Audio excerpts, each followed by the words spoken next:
If you guys want a world where every mistake you made is counted towards if you're allowed to have groceries or not, vote in Mark Carney. Welcome back to the Freedom Pines podcast. I'm your host, Jamie B.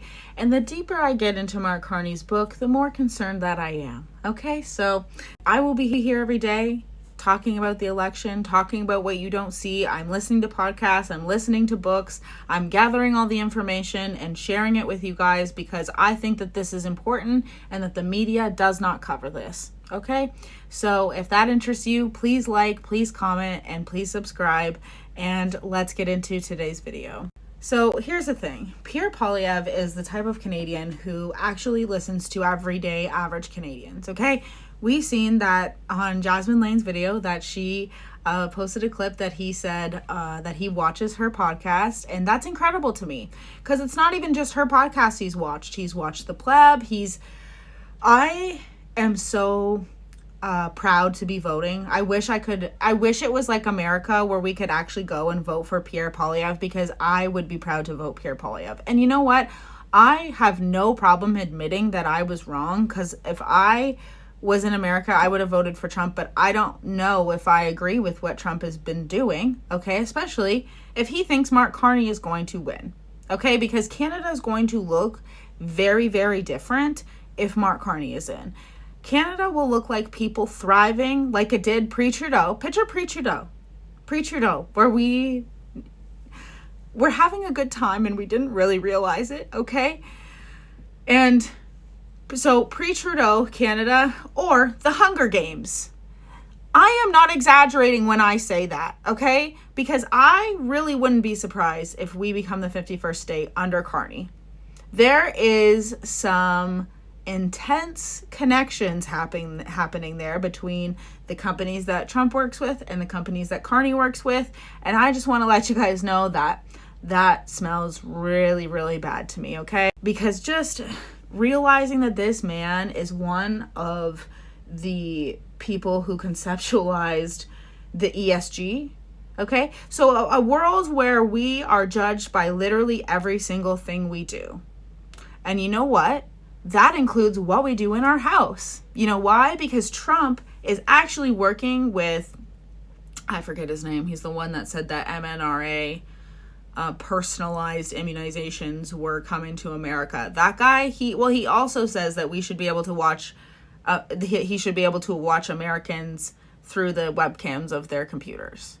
So if that's a world that you guys want to live in, that I would be voting for Mark Carney. Okay? Because truly, every single nightmare that I have had all of this knowledge in my mind, okay? From 2016 to 2020, I didn't pay attention to it because I was so mad at what they did about Trump. As in, like, tell me all of these things. I would go in and I would be mad, go and look at what he actually said, and it wouldn't line up at all. And then, but I also know that Trump had pictures with Ghislaine Maxwell, and I read the Clinton emails.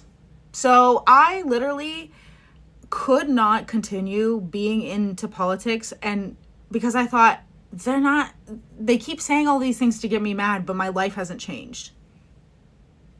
Well, my life has changed, okay? I don't know if people know this, but there are thousands of people being audited by the CRA, and the CRA can just tack whatever the fuck they want on all of this. This is not how Canada used to be.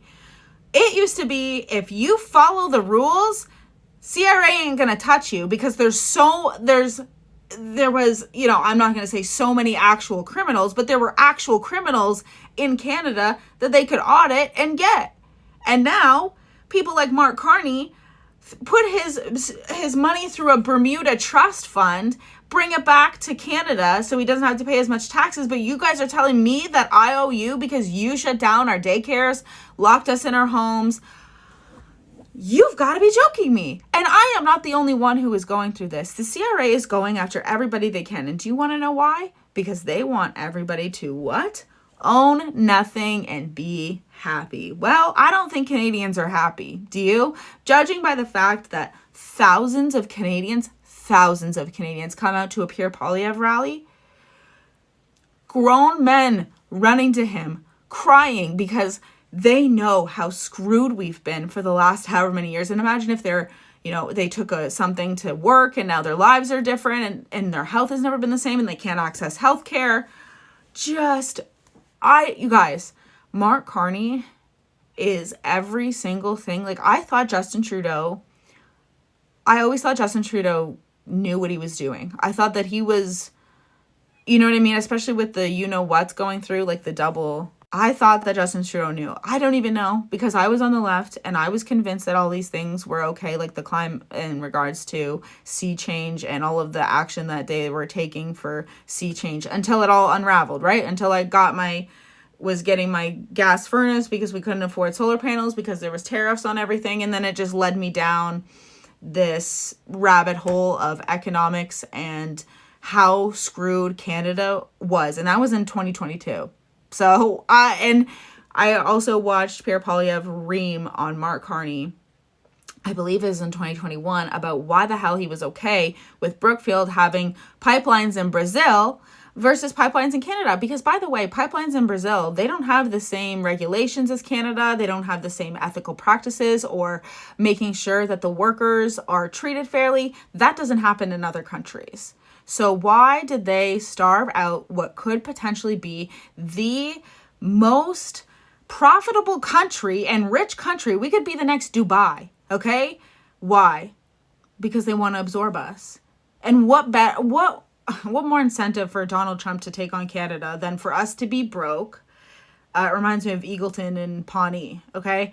Where Eagleton spent, and then they could no longer function as a town, so Pawnee absorbed them. That is literally what is about to happen if Mark Carney gets it. I'm pretty sure, allegedly, okay? If not, then I'm sure that, like, the North American Union has been part of the NWO for a long time. So as soon as Trump started saying this, like, go watch Kyle Kemper's interview with Jasmine Lane yesterday, and you'll kind of understand what I'm talking about. But the North American Union has been a big part of NWO and the globalist agenda. And as soon as Trump got in there and started saying that he was going to own Gaza, Canada, and Greenland, he was saying Mexico for a while, but I don't think he wants to take Mexico on anymore. The red flags were up for me. The red flags were up for me because it went from being like this funny thing where I heard this AI, it was like me drinking my drink in the summer, and it was like this AI version of Trump being like, if Justin Trudeau steps in America, we're going to arrest him. And I was like, please, no.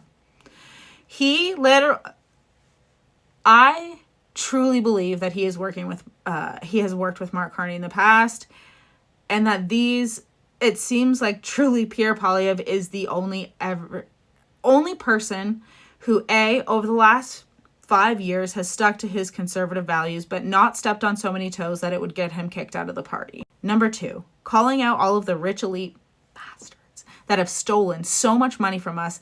Pierre Poilievre and that little guy with the beard who's kind of got a squeaky voice. I don't mean to offend you if you watch my videos. I really appreciate you, but that is the best way to describe you. He is incredible when it comes to doing that sort of thing like Pierre does, grilling the elites about taking jobs out of Canada. I moved to Northern Ontario, though, because if communism was going to come in, because it wouldn't surprise me if Canadians fell for it, I was not gonna live in Southern Ontario, that's for sure. If I was gonna live in some sort of 15-minute city, it was gonna be in Northern Ontario, because if I'm gonna be stuck in communism, it's gonna be beside a freaking waterfall, okay, and fresh water. And guess what? The elites are still gonna need their resources, so there will always be jobs up here, okay? So I'm gonna take today to remind you guys to vote. This is the most important vote that you've ever made, and think really to yourself, who has done the most in the last 4 years to stick up for the average everyday Canadian? Ask yourself that and vote accordingly, okay? Mark Carney answers to stakeholders. Pierre answers to us. So that's the best way I could describe it. Anyways, guys, I will be back tomorrow. I have tons to share with you guys about the book, but I needed to get that off my chest. So don't forget to comment, like, and subscribe. And if you have things for me to cover, please put them in the comments. I have no problem with that. It broadens my horizon. So thank you guys so much, and bye.